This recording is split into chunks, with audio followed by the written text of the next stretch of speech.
Spotlight.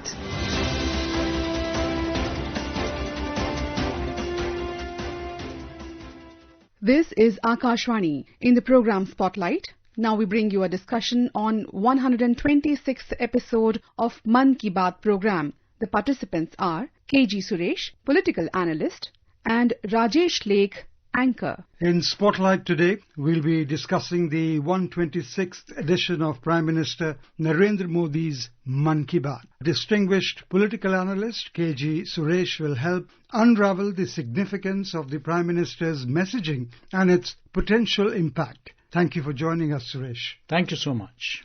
In the 126th Mann Ki Baat edition today, the Prime Minister began by paying tributes to Shaheed Bhagat Singh and Lata Mangeshkar. How do you interpret the choice to spotlight these icons, especially in the current socio-political climate? Absolutely. At a time when we are hearing from across the world the buzzwords like Gen Z, here is one person who was a hero, the icon of Gen Z, and who was willing to die for the country rather than cause any public destruction. He was somebody, the Prime Minister specifically referred to the matter where he said that don't punish me by hanging to death, you can shoot me.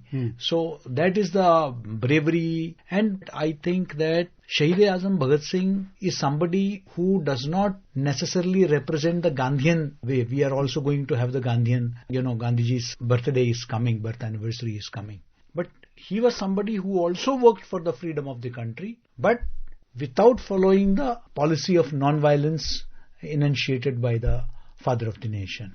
So, Prime Minister also wants to highlight the contribution of all, including the revolutionaries. He has said that anybody who has done anything for the country belongs to all of us.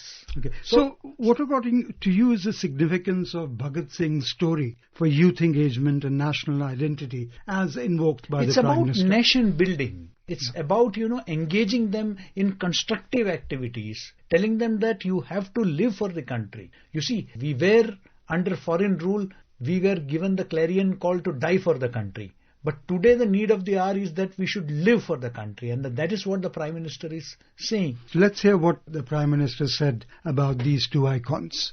आज भारत की दो महान विभूतियों की जयंती है। मैं बात कर रहा हूँ शहीद भगत सिंह और लता दीदी की। अमर शहीद भगत सिंह हर भारतवासी, विशेषकर देश के युवाओं के लिए एक प्रेरणा पुंज है। निर्भीकता उनके स्वभाव में कूट कूट कर भरी थी। मैं शहीद भगत सिंह जी को आदरपूर्वक श्रद्धांजलि अर्पित करता हूँ।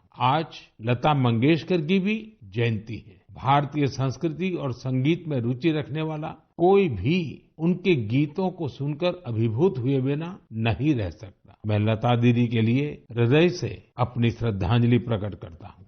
Suresh, with the approach of Dussehra, Diwali and Chhath Puja, the Prime Minister encouraged celebrating with Swadeshi, the indigenous products. How does this appeal reflect his government's larger cultural and economic agenda? You see, there are two parts to it. One is Mahatma Gandhi. He has talked about, we generally associate Khadi with Mahatma Gandhi. And the Prime Minister, whether in Mann Ki Baat or in his address from the ramparts of the Red Fort, he has repeatedly called upon the people to adopt Swadeshi, to go for, our own, whether it is Khadi, whether it is handlooms, whether it is Banarsi Sari, whether it is products which are created in the Northeast. He has always been focusing on indigenous, and you see whether it is the Make in India or his Atmanirbhar Bharat, the entire focus is on indigenization and promoting and local for vocal. That has been his emphasis.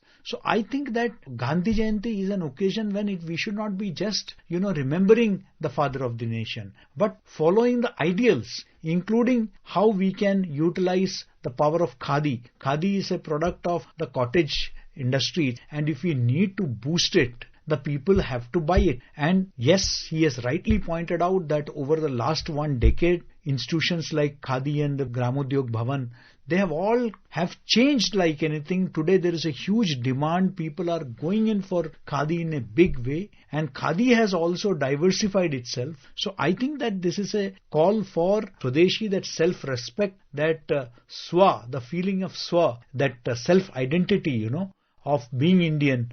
And I think about accepting that and also celebrating that Indianness by purchasing khadi. So two pertinent points that you pointed out today, one about Swadeshi and the use of khadi, and also about the Chhath Mahaparv, which the Prime Minister mentioned as the UNESCO Intangible Cultural Heritage List. India will be recommending that, India will be working for it, the way Pujo, the Durga Puja has become part of the intangible heritage. Let's first hear what he said about Chhath being in the UNESCO's Intangible Cultural Heritage List. Chhath न सिर्फ देश के अलग अलग हिस्सों में मनाई जाती है, बल्कि दुनिया भर में इसकी छटा देखने को मिलती है।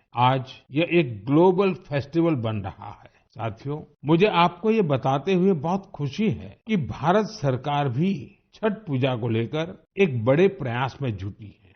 भारत सरकार छठ महापर्व को यूनेस्को की इंटेंजिबल कल्चरल हेरिटेज लिस्ट यानी यूनेस्को की सांस्कृतिक धरोहर की सूची में शामिल कराने का प्रयास कर रही है।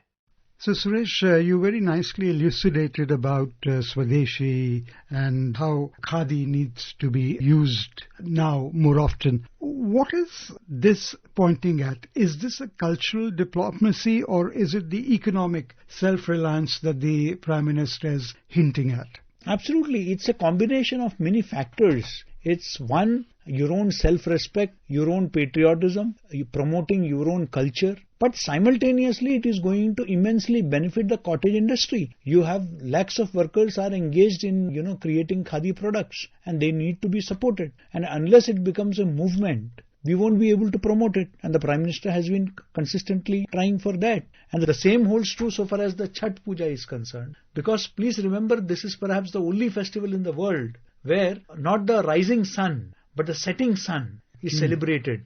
So this is Indian philosophy, where we don't just celebrate, we are not opportunists who will only celebrate the victory, but also when the sun is going down, that is also the time. So it has many ramifications. So that means respect for elders, people who are in their sunset years. We respect them a lot in this country. So this is symbolic of our culture. And I think that today with Indian diaspora all over the world, in countries like Fiji, in countries like Mauritius, the Girmitias, and you have so many people of Indian origin all over the world, and they all celebrate Chhath. And that is truly a global festival today. And that's why the Prime Minister said that it should become, the government is trying its level best to make it part of the UNESCO's intangible heritage. Okay, let's hear what Prime Minister said about Swadeshi and the use of khadi. Khadi की तरह ही हमारे handloom और handicraft sector में भी काफी बदलाव देखने को मिल रहा है। आज हमारे देश में ऐसे कई उदाहरण सामने आ रहे हैं जो बताते हैं कि अगर परंपरा और इनोवेशन को एक साथ जोड़ दिया जाए तो अद्भुत परिणाम मिल सकते हैं। जैसे एक उदाहरण तमिलनाडु के याज नेचुरल्स का है। यहाँ अशोक जगदीशन जी और प्रेम साल्वाराज जी ने कॉर्पोरेट नौकरी छोड़ एक नई पहल की। उन्होंने घास और केला फाइबर से योगा मैट बनाए, हर्बल रंगों से कपड़े रंगे और 200 परिवारों को ट्रेनिंग देकर उन्हें रोजगार दिया। Suresh, the Prime Minister referenced the new GST tax slabs and how various companies have responded by reducing prices of their products, cars, etc., etc. How might this shift affect the political narrative around economic reforms? No, absolutely. I think that the people really got a Diwali gift this time. Usually when prices, once they go up, they don't go down ever. But this is perhaps one of the few instances in post-independence history when you have seen that prices have come down actually. Taxes have been reduced. So I think that this is not just a rationalization of the GST, which has been pending for a long time, but also easing life, making life much more easier for not just the consumers, but also those who are in the business. Because for them, calculating it, different rates was very difficult, and this is going to be a much more easier task with only 2 slabs now in place. So certainly it's a big financial reforms post the introduction of GST. It's highly going to increase the consumption of the country. Absolutely, absolutely, because rates have come down and you see you need the cash flow in the market, you need more people to spend. That is the main objective. The money should come back into the economy rather than people, hoarding it. So I think that's very important, and that's what the next gem GST GST reforms are trying to achieve. And I think that the Prime Minister rightly pointed out about this being a very reformative step that is going to also have its long-term impact on businesses also. Vocal for local and GST utsavs elaborated upon by the Prime Minister. Let's listen to what he said. आने वाले दिनों में एक के बाद एक त्योहार और खुशियां आने वाली हैं। हर पर्व पर हम खरीदारी भी खूब करते हैं और इस बार तो जीएसटी बचत उत्सव भी चल रहा है। अगर हम ठान लें कि इस बार त्योहार सिर्फ स्वदेशी चीजों से ही मनाएंगे तो देखिएगा हमारे उत्सव की रौनक कई गुना बढ़ जाएगी। वोकल फॉर लोकल को खरीदारी का मंत्र बना दीजिए, ठान लीजिए, हमेशा के लिए जो देश में तैयार हुआ है वही खरीदेंगे। Let's touch upon a very nice topic that the Prime Minister brought about, and that was the accomplishments of the Indian Navy officers and grassroots innovators. What impact does amplifying such stories have on public morale and the government's image? The Prime Minister has been doing it since day one. He has been giving us the examples not of the people who lived in the past, but actually those who are working at the grassroots level. And two of these women officers who traveled around the world over 50,000 kilometers on a yacht, they had gone around the world. And I think that that is an achievement not only for the women in the country, but also for anybody, that kind of endurance. He was asking whether is it possible for normal human beings, to continuously travel for 8 months. Is it possible for them to be on the sea for 50,000 kilometers? So these are something through which the Prime Minister was trying to inspire the younger generation to aim high, to go for excellence, to achieve the impossible, to make them possible. I think that these are examples of grit, determination, which we need to really get inspired and take it to our children, take it to the younger generation, so they can also perform likewise, they can get inspired. I think that was the objective of the Prime Minister. Okay.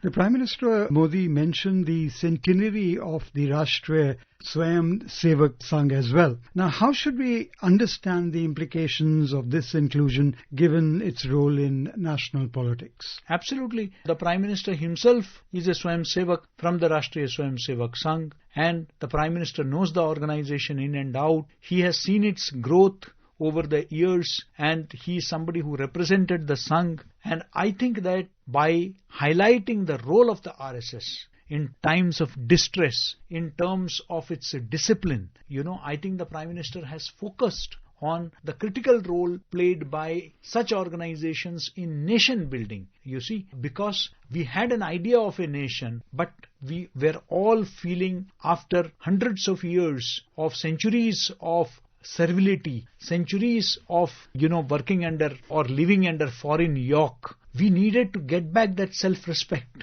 And that is what organizations like RSS did, to invoke that self-respect within us, to remind us of our strength, our civilization, our culture, our inheritance, our value systems, our heritage, our traditions. And I think that RSS has played a very critical role in shaping up the national thought process, and rightly the Prime Minister has paid tribute to the organization in its 100th year. Suresh, thank you for sharing nuanced perspectives on the diverse themes that shape the 126th edition of Mann Ki Baat. Thank you for your participation, and thank you for being with Akashvani. Thank you.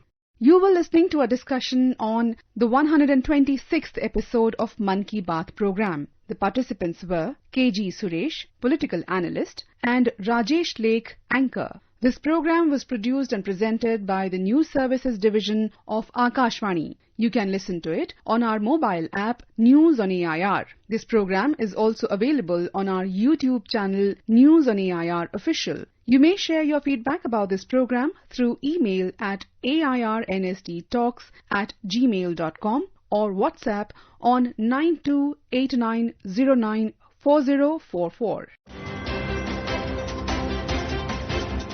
Spotlight.